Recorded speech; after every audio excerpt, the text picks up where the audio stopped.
बुद्धि से भरा घड़ा।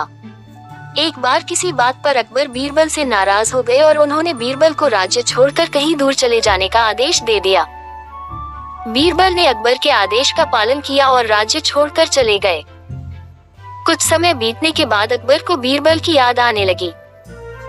कई महत्वपूर्ण मुद्दों पर बीरबल का मशवरा अकबर को निर्णय लेने में मदद करता था, इसलिए बीरबल के बिना निर्णय लेने में अकबर को असुविधा होने लगी। आखिरकार उन्होंने अपने सैनिकों को बीरबल को ढूंढने के लिए भेजा। सैनिकों के कई गांव में बीरबल को ढूंढने का प्रयास किया, लेकिन बीरबल नहीं मिले।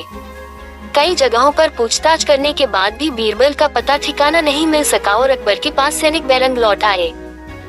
अकबर किसी भी सूरत में बीरबल को वापस लाना चाहते थे। इसके लिए उन्होंने एक युक्ति सोची। सैनिकों के माध्यम से उन्होंने अपने राज्य के सभी गांवों के मुखियाओं को संदेश भिजवाया।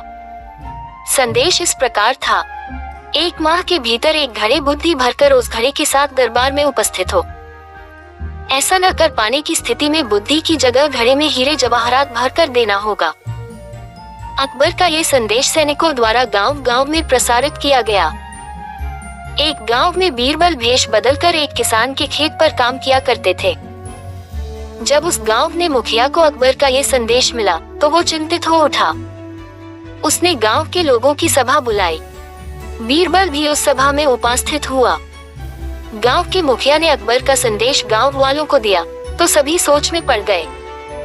तब बीरबल ने मुखिया से आग्रह किया, महाशय, आप मुझे एक घड़ा दे दें।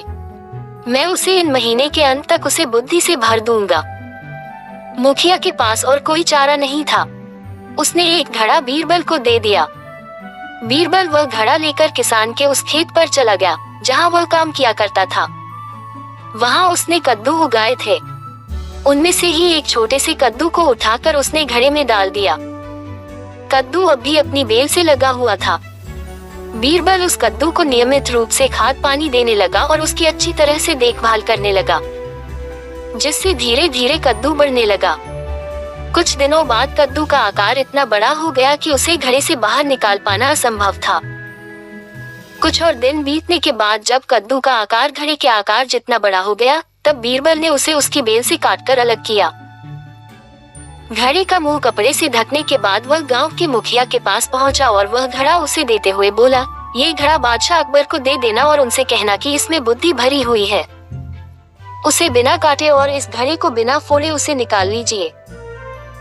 मुखिया बादशाह अकबर के दरबार पहुंचा और उसने अकबर को घड़ा सौंपते हुए वैसा ही कहा जैसा बीरबल ने उसे कहने के लिए बोला था। अकबर ने जब घड़े के ऊपर से कपड़ा हटाया और उसमें झांक कर देखा तो उसमें उन्हें कद्दू दिखाई दिया। वे समझ गए कि इतनी दूर की सोच सिर्फ बीरबल की ही हो सकती है। पूछने पर मुखिया ने बताया कि यह उसके गांव के एक किसान के खेत में काम करने वाले व्यक्ति ने किया है। अकबर जान चुके थे कि वो व्यक्ति और कोई नहीं बल्कि बीरबल है। वे तुरंत मुखिया के गांव गए। वहां किसान के घर जाकर बीरबल से मिले और उससे माफी मांगकर वापस दरबार में ले आए। सीख, हर समस्या का कोई न कोई हल अवश्य होता है।